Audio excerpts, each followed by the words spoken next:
Hola, muy buenos días. Les damos la bienvenida a esta cuarta sesión de esta semana del curso Riego en un contexto de cambio climático que estamos ejecutando en el marco del programa Transferencia Tecnológica para la Adaptación de Áreas Agrícolas Vulnerables en las regiones de Atacama y Coquimbo. Hoy día tenemos como invitado a Francisco Fuensalida. Él es el director del Centro de Estudios Agua Tierra, donde se han hecho desde hace 5 años varios proyectos vinculados a la agricultura regenerativa en distintas regiones del país. Él tuvo la oportunidad de trabajar con nosotros en otro programa impulsado por la Comisión Nacional de Riego en las comunas de Lampa y Tiltil, donde trabajamos con pequeños agricultores, capacitándolos, entre otras cosas, en estas temáticas de agricultura regenerativa, con muy buenos resultados, donde incluso hubo algunos agricultores que posteriormente emprendieron esta senda y siguen trabajando con Francisco hasta el día de hoy. Por eso hemos decidido invitarlo a participar de esta capacitación con ustedes. Así que te doy la bienvenida, Francisco. Puedes comenzar a compartir tu pantalla cuando lo desees. Muchas gracias, Lilian. Muchas gracias por la invitación. Vamos a empezar a compartir la pantalla ahora mismo para aprovechar el tiempo. Entonces, hoy día vamos a hablar de un sistema agrícola bastante novedoso, bastante nuevo. Tiene el nombre de agricultura sintrópica y se enmarca dentro de lo que llamamos agricultura regenerativa, o también a veces lo llamamos agroecología. Es un sistema muy complejo de entender en un principio, bastante diferente de lo que estamos acostumbradas y acostumbrados a conocer y a poner en práctica. Su teoría a veces cuesta un poco poder aprenderla de manera directa, así que hoy día vamos a tratar de no ahondar mucho en los elementos teóricos por el tiempo que tenemos, y vamos a tratar de irnos a tratar de demostrar cómo en lo práctico esto se puede demostrar. ¿Se está escuchando bien? Sí, te escuchamos bien, Francisco. Ya, entonces vamos a empezar la presentación. Quiero dar las gracias a la Comisión Nacional de Riego, a Coasis, por la oportunidad de dar a conocer estas prácticas nuevas en la agricultura que nos pueden ayudar a prepararnos para escenarios que pueden ser quizás un poco más fuertes o críticos de lo que estamos acostumbrados en cuanto al futuro de la agricultura y del cambio climático. Y nosotros trabajamos por poder difundir y hacer llegar esto a todos los pequeños y pequeñas agricultores de Chile y también a las nuevas generaciones. Bueno, somos Centro de Estudios Agua Tierra, trabajamos hace más de 5 años en todo lo que es ecología, permacultura, restauración ecológica, agroecología, sistemas productivos que están en armonía con la naturaleza y que se proponen sanar el ecosistema al mismo tiempo que producen excedentes agrícolas. Voy a partir entonces contando muy rápidamente algunos antecedentes teórico-prácticos, no muy conocidos dentro del ámbito de la agricultura quizás. Aquí tenemos a Victor Schauberger, un austriaco que fue un investigador y un científico que estudió los ciclos hidrológicos, los ciclos del agua, y cómo estos afectaban los ecosistemas y por ende cómo estos afectaban a la agricultura. Tenemos al japonés Masanobu Fukuoka, todos de principios del siglo XX. Él es el fundador de la agricultura natural. Después cada uno puede investigar, sus vidas son muy interesantes. Y su trabajo es un legado muy importante para lo que se nos viene ahora y los desafíos que la agricultura tiene para el presente y el futuro.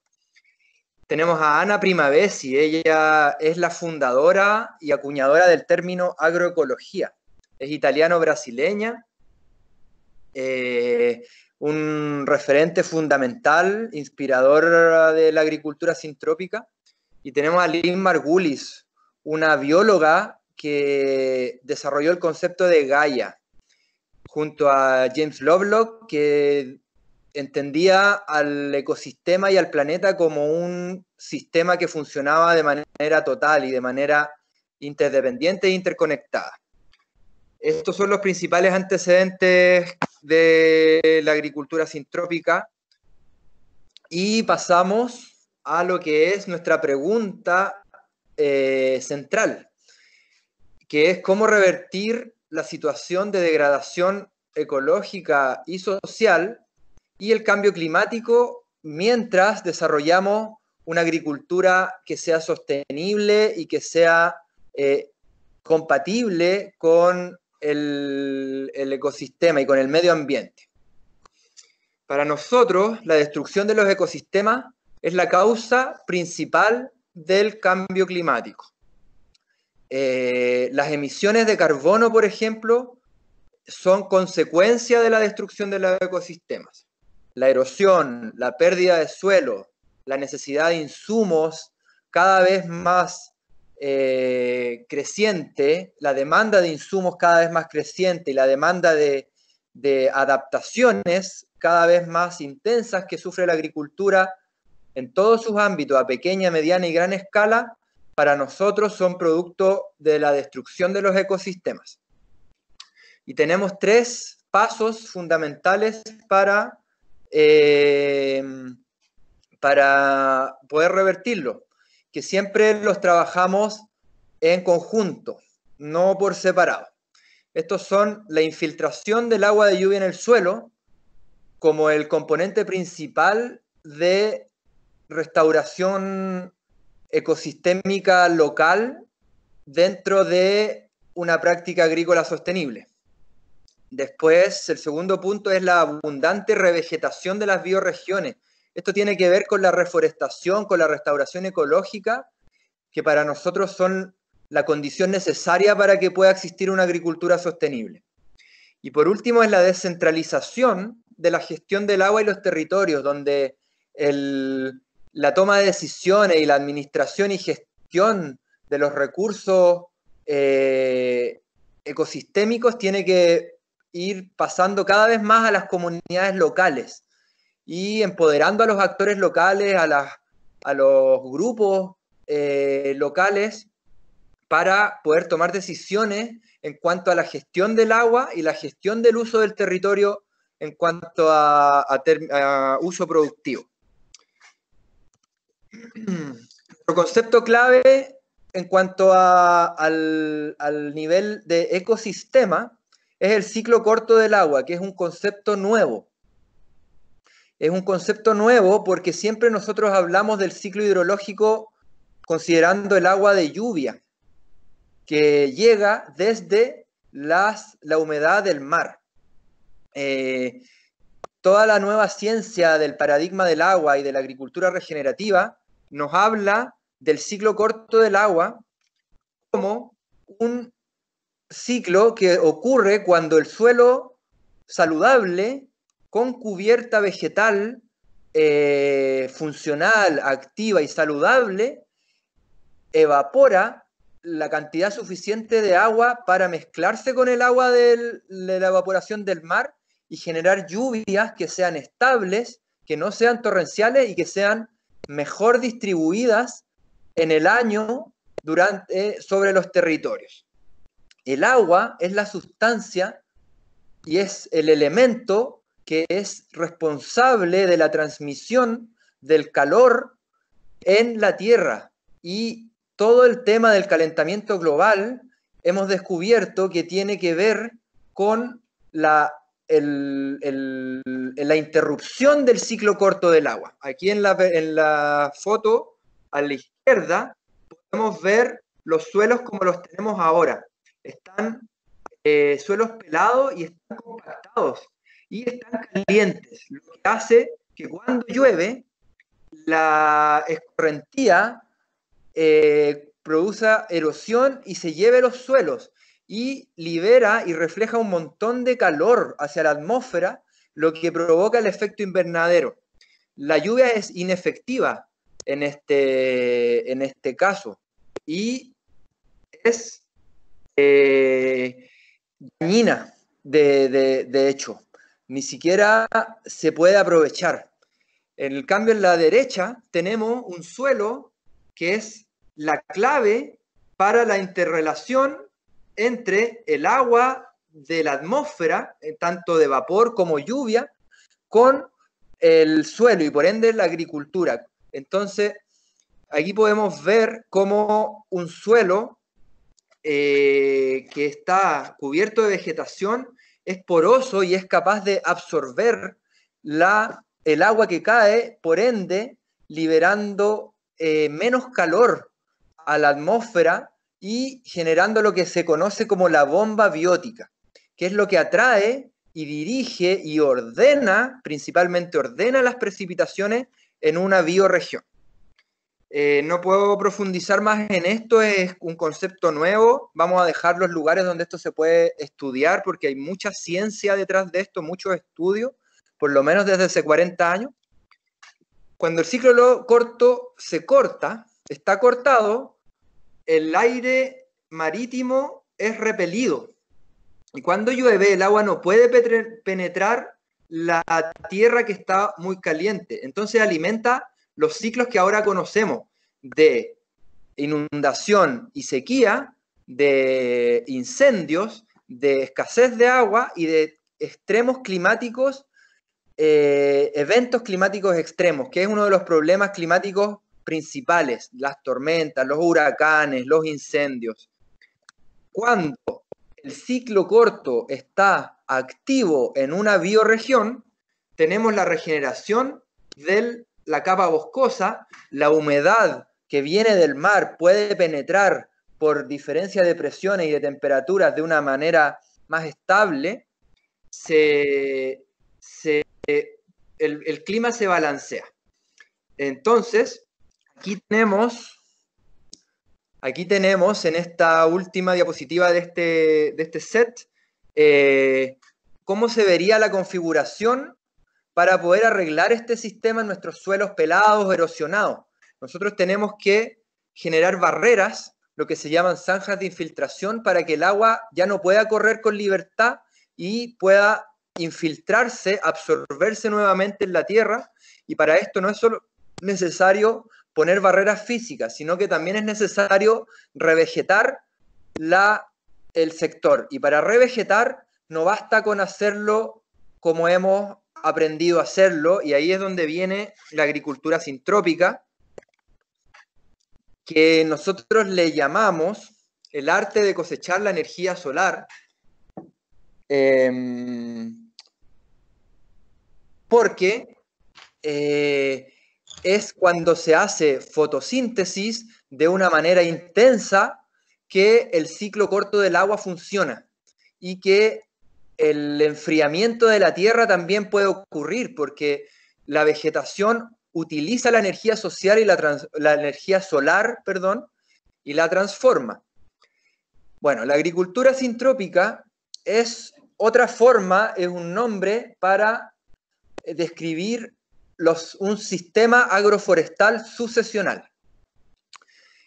Como dije, se enmarca dentro de la agricultura regenerativa, que tiene un doble objetivo que nunca está separado.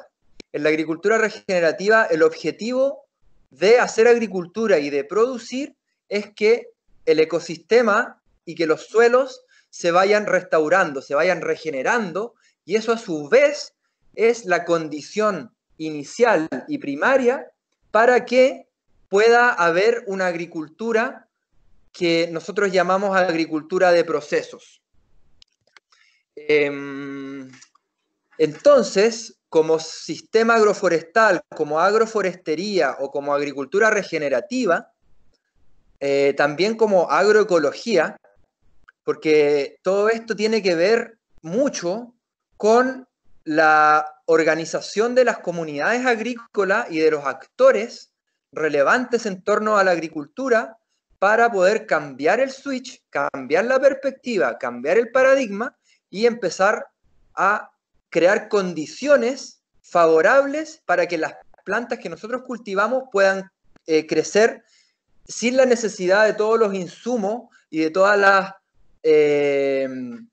los insumos principalmente que devienen cantidad de energía que nosotros tenemos que ponerle a los sistemas para que sigan produciendo. Esto significa, de cierta manera, imitar las dinámicas de los bosques. Desde la tercera región al sur y en sectores del norte grande también, donde la cubierta boscosa existió hace varios siglos.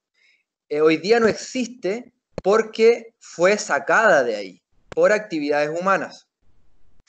Entonces la agricultura sintrópica representa un cambio en cómo vemos, interpretamos y nos relacionamos con la naturaleza. Y tiene un concepto clave para entenderlo, que es a veces complejo de entender, pero es donde la producción agrícola puede ser realmente sostenible, y es un proceso. Este proceso se llama sucesión natural de especies. Y la sucesión natural de especies es básicamente la tendencia de los suelos y del ecosistema a avanzar desde los pastos y desde las praderas hasta los matorrales arbustivos, llegando hasta los bosques maduros. Y esto involucra a todas las especies vivas, los hongos, todas las bacterias, todos los insectos, todos los animales y todos los vegetales. Le llamamos agricultura regenerativa, le llamamos agricultura de procesos, le llamamos agricultura sucesional porque se sube al carro de la sucesión natural de especies, que cada vez que nosotros dejamos de intervenir un suelo con procesos agrícolas de insumo que interrumpen el ciclo sucesional avanza. Entonces también le llamamos agricultura de abundancia porque la producción de alimento sin o con reducido insumo es como la metáfora de abundancia que nosotros buscamos. Entonces, en el fondo, usando el proceso natural del suelo para aumentar su calidad y cantidad de vegetación y de vida, nosotros podemos lograr hacer una agricultura que sea productiva, porque es muy importante, lo sabemos. Entonces, esto es una integración de técnicas, tanto agroforestales, que significa la introducción en la agricultura tanto de hortalizas como en la ganadería de especies perennes, vegetales perennes, que generalmente son arbustos y árboles, y agroecológicas. Y su énfasis principal es la formación de suelos, es la regulación del microclima y es el favorecimiento del ciclo corto del agua. Estas son las condiciones que nosotros hemos visto probadas en todos los continentes, en todos los climas, en todos los entornos socioculturales para poder generar una agricultura sostenible. Aquí estamos viendo a Ernest Götz. Él es suizo radicado en Brasil con más de 50 años de experiencia. Él acuñó el término agricultura sintrópica. Tiene varias frases. Bueno, después ustedes pueden revisar la presentación con mayor detenimiento porque hay muchas definiciones que ahora no vamos a tocar. Él es el responsable y el creador, está plenamente activo, tiene proyectos por todo el mundo. La agricultura sintrópica tiene, ya va por los de 3.000 a 4.000 ejemplos en todo el mundo. A pequeña y gran escala, hay predios de 2.000 hectáreas, hay predios de 200 metros cuadrados. Y una pequeña definición del término sintropía tiene que ver con la acumulación de energía, con la acumulación y con el aumento de la complejidad en el agroecosistema. Y es opuesto a la entropía, que es un término que se acuña en la física para ver cómo un sistema pierde energía a medida que el tiempo transcurre. Nosotros lo que buscamos es guardar y acumular energía en el suelo para que luego esa energía pueda producir los alimentos y la producción que nosotros estamos buscando.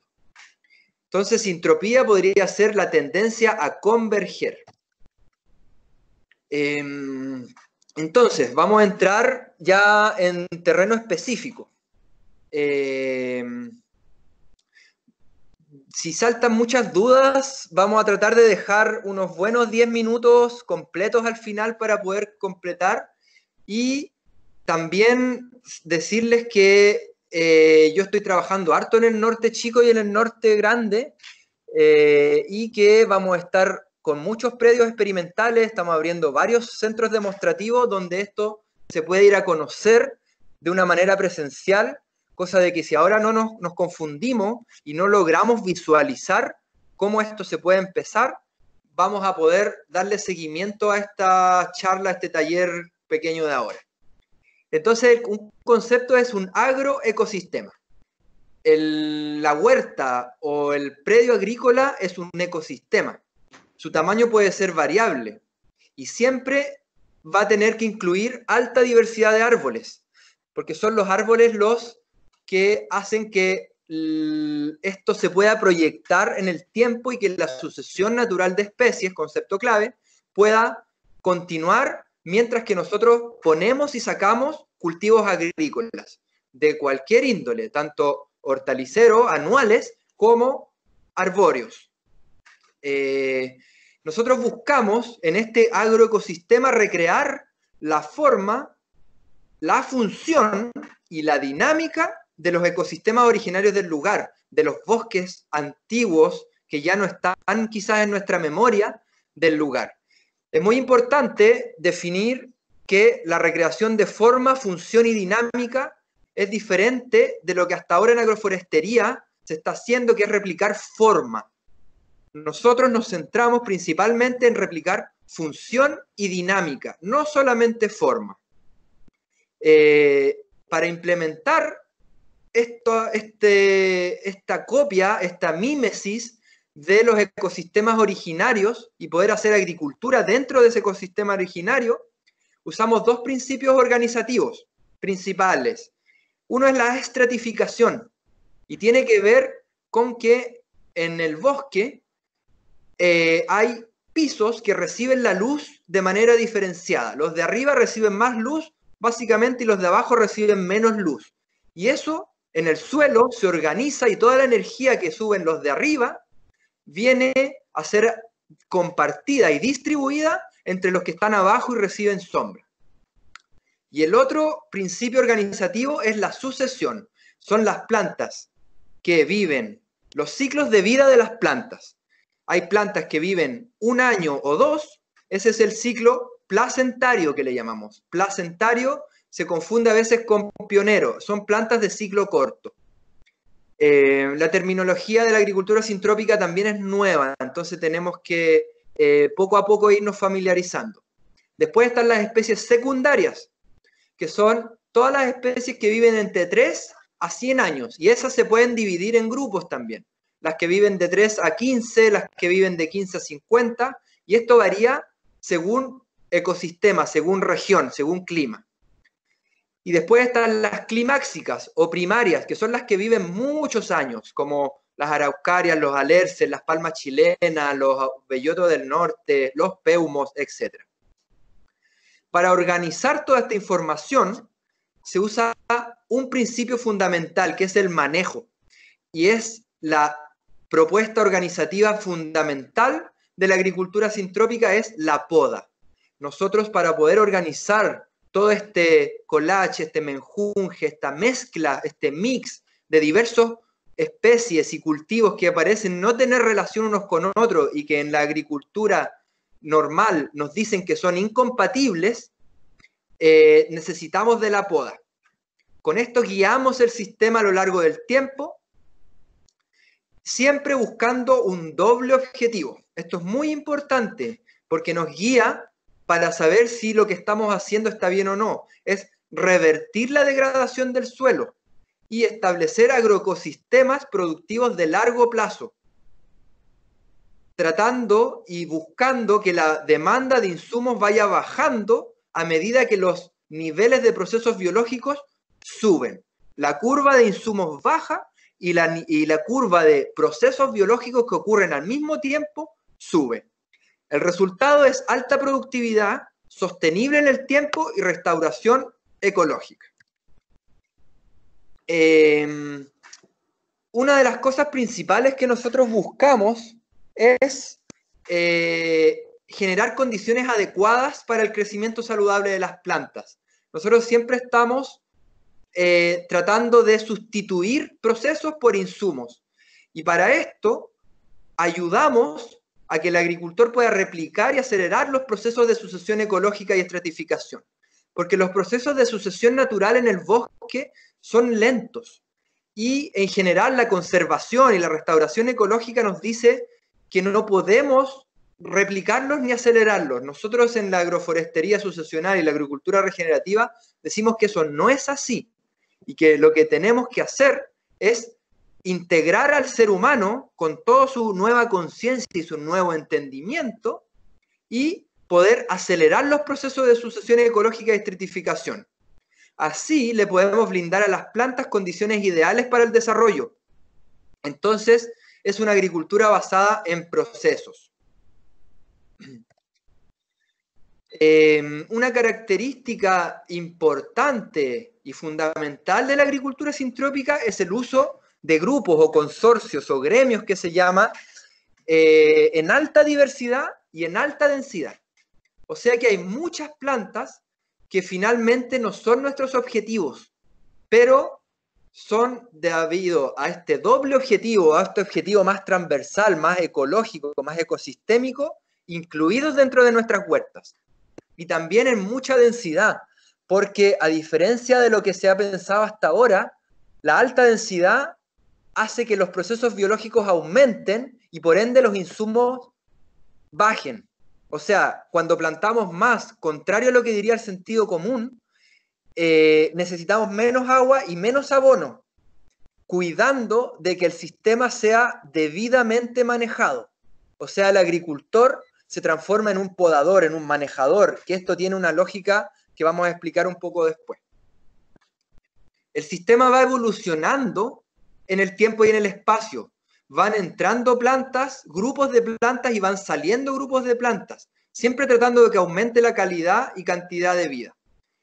Uno de los objetivos en cuanto al suelo es llegar a un sistema de abundancia, donde el ciclaje de nutrientes, sobre todo la conversión entre carbono y nitrógeno y carbono, ocurre gracias a los procesos biológicos presentes en ese pedazo de suelo de manera dinámica y de manera rápida.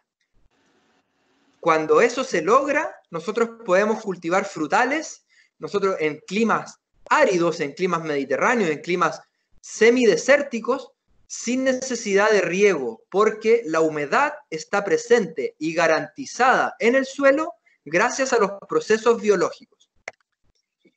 Entonces llegamos a cómo empezar. Quizás puedo preguntar si hay alguna duda muy importante, muy grande.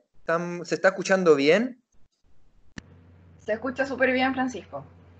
Ya, ¿sigo nomás entonces? Sí, sigue nomás. Si hay alguna duda te avisamos. Bueno, cuando decimos entonces, luego de todo este como avalancha teórica, ¿cómo empezar un sistema? ¿Cómo vamos a llegar a lo práctico? ¿Cómo agarro mi patio, mi campo, mi terreno, mi cultivo, mi monocultivo de cualquier tipo cualquier tipo de planta? Lo primero que tenemos que hacer es definir el contexto. El clima y, sí, principalmente la condición climática es el contexto más amplio y menos transformable a corto plazo, porque para nosotros el clima no está dado. El clima lo transforma la práctica que se hace en el territorio y la gestión que se hace de la cuenca, del agua y de la bioregión. En agricultura regenerativa el clima no es ya algo que solamente hay que adaptarse, es algo que nosotros podemos transformar, aunque se vea lejano. El contexto vegetal deviene del contexto climático, o sea, ciertos climas permiten cierto rango de vegetación a nivel general, y con eso nosotros jugamos. Y por último, el contexto económico y cultural nos dice qué va a poder ser producido y de qué manera en cierta región, porque nosotros tenemos que respetar y nosotros tenemos que poder leer la manera en que los agricultores han ido produciendo y también la manera en que la sociedad y la degradación de los ecosistemas ha hecho que los agricultores hagan, porque los agricultores responden a sus condiciones. Entonces, cuando nosotros cambiamos las condiciones, pueden cambiar los contextos económicos y culturales. Una vez que definimos el contexto, lo principal es definir los objetivos. ¿Qué quiero producir? ¿En qué cantidad? ¿Y cómo? Esto nosotros le llamamos el foco. Y nosotros vamos a generar los acompañamientos y el resto del sistema en base a nuestro foco.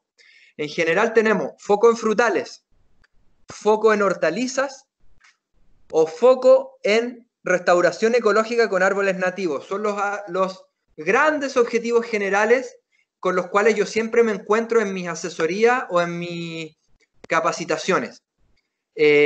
Vamos al contexto frutal, basándonos un poco en las charlas de las semanas pasadas, o sea, de los días ayer y antes de ayer. Granado, higuera, tuna, por ejemplo. Si eso fuera nuestro objetivo, los vamos a mantener como si ese fuera nuestro objetivo general. También pueden haber objetivos específicos que no sean solo para producción destinada a venta, sino que también queramos generar una autosuficiencia, lo que llamamos soberanía alimentaria, o sea, que se pueda producir de manera diversificada, no solo un tipo de fruta para venderla en el mercado, sino para abastecer a nuestra familia y a nuestros vecinos, a nuestro barrio o a nuestra comunidad local. Una vez que definimos los objetivos, tenemos que definir las escalas y los tamaños. Las escalas y los tamaños tienen que ver con nuestra capacidad, con la cantidad de tierra que tenemos, con la cantidad de mano de obra que tenemos, con los recursos que nosotros tenemos, principalmente monetarios, para poder iniciar y mantener un proceso de este tipo. Después nosotros tenemos que definir un plan de trabajo. Esto tiene que ver con la implementación en sí misma. Cuando yo voy a implementar un diseño previamente trabajado en conjunto con el agricultor o agricultora, el plan de trabajo consta de 5 etapas. Preparamos el sitio y las camas de cultivo con respecto a principalmente el relieve, la topografía y al flujo del agua, aunque llueva. Por ejemplo, yo tengo un proyecto en Vallenar. El año pasado llovió solo una vez de manera consistente, pero esa una vez que llovió fue lo suficientemente importante, la única lluvia del año, para arrastrar sedimento y arrastrar material y erosionar. Yo entonces tengo que tratar de ubicar y preparar mis camas para concentrar la energía y para que el agua se me quede en el terreno. Un objetivo de la preparación del sitio es que ojalá ninguna gota de lluvia escurra superficialmente, sino que el 100% pueda lograr ser absorbido e infiltrado. Después tenemos que determinar las plantas y las semillas que van a entrar, esto dependiendo a mi objetivo siempre. Después tenemos que poner mucha atención en la cobertura vegetal. El suelo cubierto es la condición básica del suelo saludable. Nunca dejo el suelo pelado, como se llama. El suelo al descubierto es una herida abierta, nos dice Ernest Götz. Después tenemos que cuidar el sistema de riego, que en general el riego tecnificado por goteo, por gravedad, es uno de los más costo eficiente y que utiliza mejor el agua de riego. El riego tendido o el riego de microaspersores, en general, para lo que yo he visto, no cumple las funciones debido a la escasez de agua. Aunque tengas muchos pozos, el pozo está ligado a la napa y la napa está ligado a lo que pasa arriba. Entonces, si queremos realmente proyectarnos y ser sostenibles, esto no puede ser mirado en menos, tiene que ser cuidadosamente diseñado. Y por último, las protecciones, porque siempre tenemos la amenaza de animales, como ganado, como conejos en los sistemas nortinos, los pájaros. Entonces hay que debidamente cuidar las protecciones que van a cuidar a nuestros árboles y nuestras plantas. Después llegamos al cómo plantar.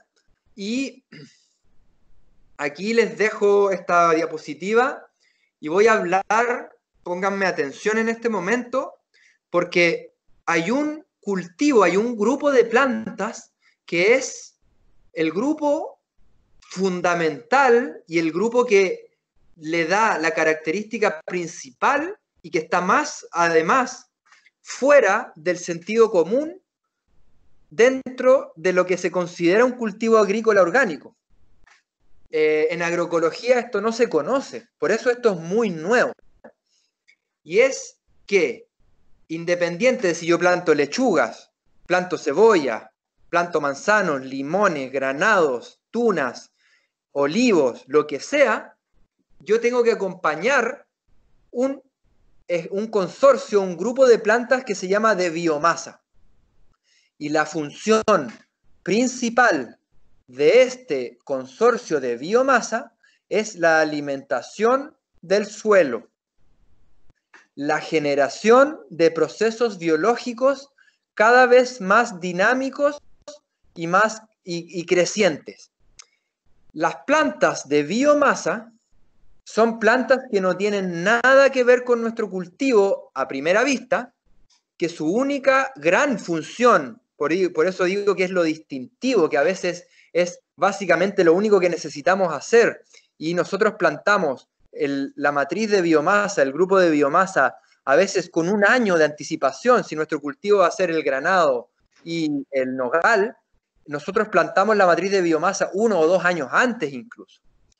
Estas plantas son plantas que tienen 3 características fundamentales. Estas 3 características fundamentales son: crecen rápido, 1, son muy tolerantes y de muy buen rebrote cuando se podan, 2, y son muy rústicas, o sea, no requieren ningún tipo de abono, de insumo, de alimento. Estas son las plantas que cumplen estas 3 características que generalmente vemos a nuestro alrededor. Nosotros las conocemos, pero no entran dentro de nuestra mentalidad agrícola porque se nos ha dicho toda la vida que producen acidificación de los suelos, que son invasivas, que producen efectos alelopáticos. Y nosotros hemos descubierto en la práctica y con mucha soporte práctico detrás en todos los climas del mundo, que bien manejados y que de manera consciente y de manera estructurada y organizada, estas plantas son la condición para generar procesos biológicos en el suelo que sean regenerativos, que sean restaurativos. Entonces aquí viene el aspecto diferenciador, el aspecto fundamental y el aspecto más polémico también de esto, porque las plantas que crecen a nuestro alrededor son las plantas que no queremos en nuestros predios. Y las voy a nombrar rápidamente porque puede que no las estemos imaginando, pero son los acacios, son los espinos, son los aromos, son las moras, son los eucaliptos, son los álamos, son los pinos. Entonces nos preguntamos qué y cómo puede tener que ver con la regeneración del suelo plantas como esa, más encima, dentro de nuestros cultivos agrícolas productivos. Y bueno, entonces solo tengo que decir que ahí está el secreto y que ahí está el cambio de mentalidad principal y que ahí está el reto y el desafío mayor, porque venimos escuchando y aprendiendo desde la academia que lo único que hacen esas plantas es causar incendios, causar degradación, causar efectos contrarios.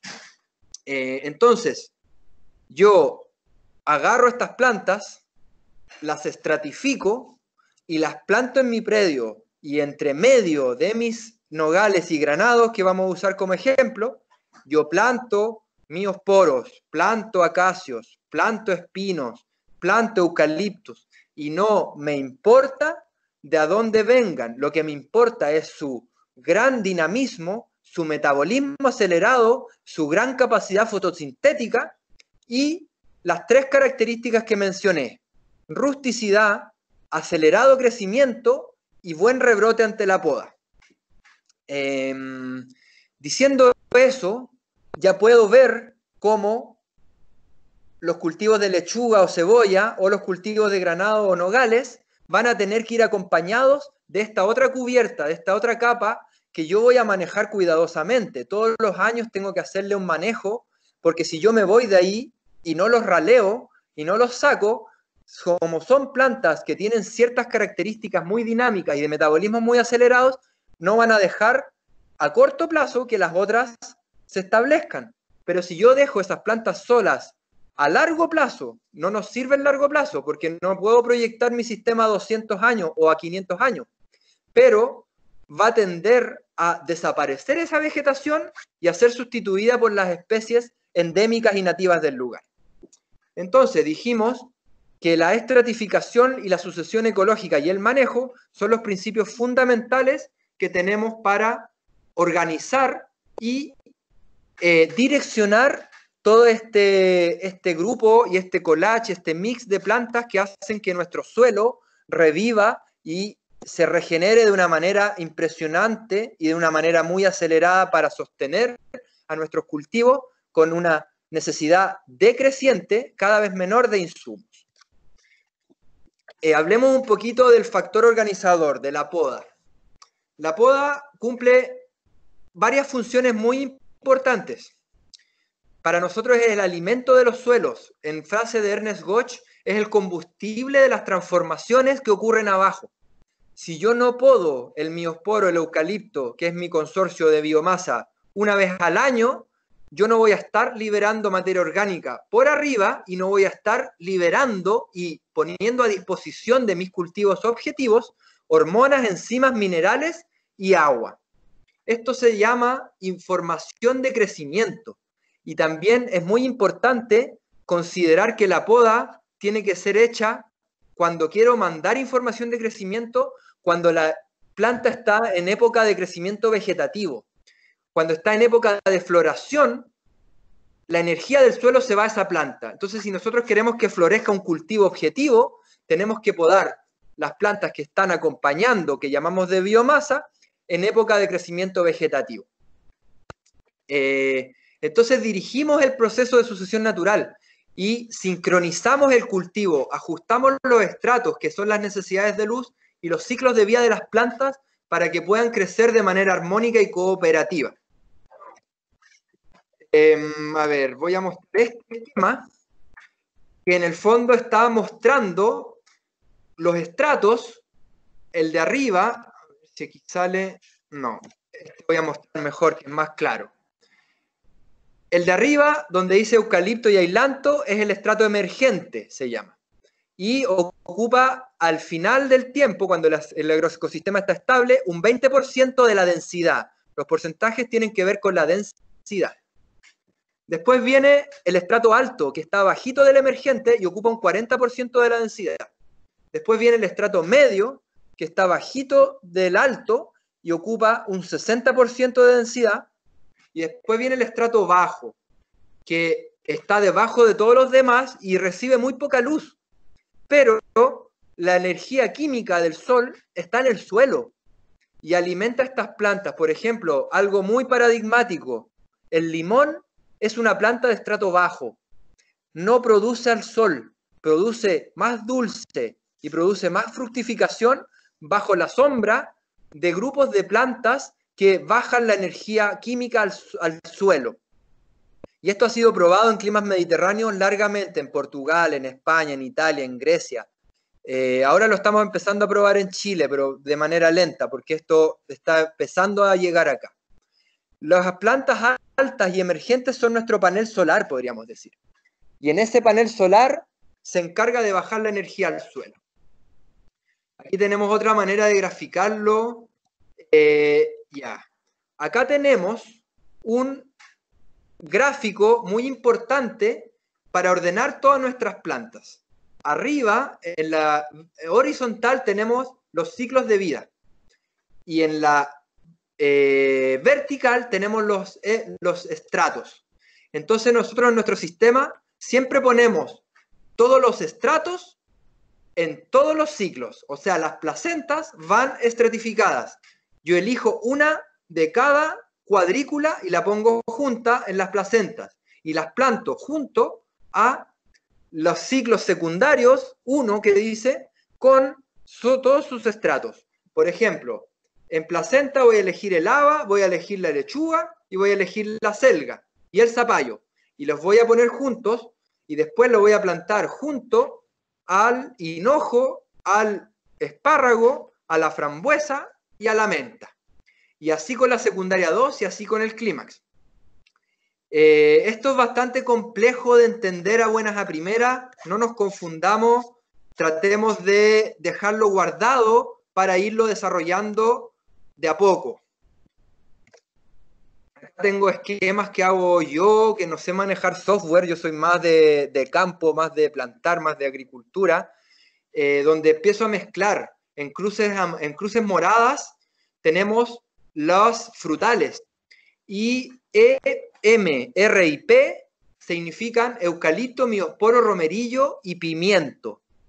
Que son, y también podemos ver que hay líneas A y líneas B. Las líneas A son las líneas donde va la biomasa y las líneas B son las líneas donde van solo mis árboles objetivos y van una al lado de la otra. Entonces ahora vamos a ver algunas fotos, porque ya estamos terminando el tiempo, de cómo se planta todo junto. Aquí esto es un nido sintrópico que se llama, y es cuando empezamos, nosotros ocupamos el suelo de manera completa. Aquí tenemos cómo se organiza la línea y la entrelínea. En cubierto de mulch y de cobertura tenemos la línea donde está el cultivo, y cubierto de ramaje están los senderos. Nada del suelo queda descubierto. Nada. Ahora les voy a mostrar rápidamente algunos ejemplos y les voy a hablar un poco del trabajo que nosotros estamos haciendo alrededor de Chile. Nosotros tenemos sistemas, más de 50 proyectos andando en diversas áreas, más de 15 ya están implementados. Este que están viendo es en Polpaico, Tiltil, en un área extremadamente degradada. Partimos hace 3 años. Y aquí tenemos una foto de antes y después. Esto lo hicimos nosotros y tiene riego por goteo. Se riega en verano solo una vez a la semana y estamos pudiendo probar en nuestras manos, no de manera teórica, cómo los aromos, cómo los pimientos, cómo los eucaliptos nos crían nuestros almendros, crían nuestros olivos, crían nuestros damascos, nuestros duraznos, y todo en un mismo lugar, actuando en cooperación, actuando de manera simbiótica, de manera sinérgica, podríamos decir, de manera sintrópica. No, si estamos viendo una clase, no estamos... Acá tenemos un predio en Navidad. Esta foto es de hace 3 años. Aquí aplicamos zanjas de infiltración y abajo se ve retención de agua. Y aquí tenemos un después que es hace 1 año. Cantidad de agua se ve infiltrada aquí. Las napas se ven rejuvenecidas, se llenan. Y abajo se ve en líneas lo que es nuestro cultivo sintrópico, que ahora ya es una pequeña cubierta boscosa. Y acá nosotros hicimos el acercamiento de plantar solo la planta de biomasa para generar una cubierta boscosa en el lugar donde nosotros después vamos a plantar nuestros frutales y nuestras hortalizas. Cuando la cubierta boscosa de pimiento, de eucalipto, de miosporo, de romerillo, de palqui se establece y crece, yo voy, la podo, agrego, doy información de crecimiento y planto mis frutales, y los frutales crecen de una manera increíble. Yo estoy metido en la agricultura orgánica, no sintrópica, no regenerativa hace 10 años y hace 3 años empecé a ver estos efectos y es una sorpresa constante. Esto es adentro, o sea, en esta foto tenemos, ahí se ve una hendidura que es donde nosotros colectamos el agua para que la lluvia después se infiltre. Y aquí estamos reforestando esa ladera con la matriz de biomasa. Es un Tunquén, totalmente seco en Valparaíso. Y aquí están nuestras obras, nuestros parches en cerco pequeño. Se pueden ver los pequeños parches porque acá no tenemos riego. Esto no es regado en verano ni en primavera. Entonces, yo solo puedo partir estableciendo vegetación que sea muy poco demandante y que sea lo suficientemente rústica y valiente para poder establecerse. Y una vez que se establece, los procesos biológicos están garantizados y yo ya puedo pasar a las siguientes etapas más productivas. Aquí es un detalle, el sendero con troncos, 2 líneas a cada lado. Aquí también son distintas configuraciones que yo hago para poder establecer la vegetación, en este caso en Tunquén, quinta región, sin riego, ojo. Entonces ahí creció un poquito, esto está mucho más grande, aquí ya no se ve la tierra hoy en día, esto es un bosquecito donde nosotros vamos a entrar a podar todos esos eucaliptos en alta densidad y vamos a introducir nuestros cultivos objetivos, que en este caso van a ser frutales. Huentelauquén, comuna de Los Vilos, muy importante porque acá estamos trabajando en una comunidad agrícola que posee 8.000 hectáreas. Esto, aquí tengo un centro demostrativo que podemos visitar. Yo en 2 semanas más voy a estar haciendo una gira por el norte, desde Vallenar, Serena, Illapel, Los Vilos, y los que quieran o las que quieran pueden contactarme para visitar esto y para ver. Esto está mucho más grande, esto fue hace 2 años, ahora ya tenemos una cubierta boscosa que se riega 1 o 2 veces al mes solamente. Esto es Quirihue, 8ª región, aquí estamos empezando un sistema grande de media hectárea. Esto es Lampa, donde yo vivo, y estamos reforestando también con el método hace más de 1 año ya. Aquí tenemos una foto panorámica donde estamos haciendo líneas, donde estamos implantando la matriz de biomasa. Tenemos a la izquierda, se ve una huerta que tiene metida dentro del cultivo de hortalizas arbustos y árboles perennes.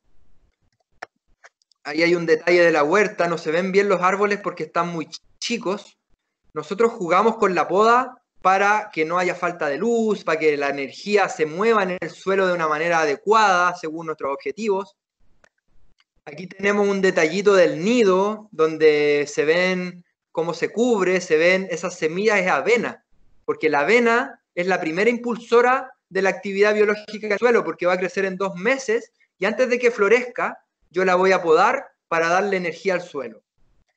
El sistema está en Limache y es muy exitoso porque aquí también regamos poco con un sistema de riego y esto es hace 1 año y hoy en día tenemos el sistema creciendo de una manera súper acelerada, lo tenemos juntando agua con las lluvias de ahora y ya plantamos en 500 metros cuadrados 40 árboles frutales en alta densidad. Porque también esto nos permite aprovechar mejor el espacio, porque los espaciamientos clásicos de la agricultura ahora se trabajan más densos, porque yo trabajo la línea vertical. Puedo producir limón bajo un almendro, bajo un nogal, y eso no era posible en nuestra teoría hasta ahora. Así de frondoso está, esto ya han pasado 6 meses, está mucho más frondoso. Yo ya aquí estoy haciendo manejos de poda. Esto es Quirihue, para mostrar, o sea, también Quirihue, 8ª región, Cofquecura, perdón. Y bueno, y eso es. Les dejo mi correo, les dejo mi Instagram. Esto se está expandiendo, necesitamos que se entienda primero. Ernest Gott siempre dice que el único insumo que la agricultura sintrópica toma en gran cantidad es es el saber, es el conocimiento. Ese es el insumo básico que necesitamos. Por eso nosotros nos dedicamos a los talleres, a los cursos, a las capacitaciones como centro de estudio. Y bueno, agradecer a la Comisión Nacional de Riego nuevamente. Te damos las gracias, Francisco. Tenemos todos tus contactos. Les damos las gracias a todos ustedes por estar hoy en esta cuarta sesión del módulo de manejo agronómico de este curso de riego y cambio climático en el marco del programa Transferencia Tecnológica para la Adaptación al Cambio Climático en Áreas Agrícolas Vulnerables de las regiones de Atacama y Coquimbo.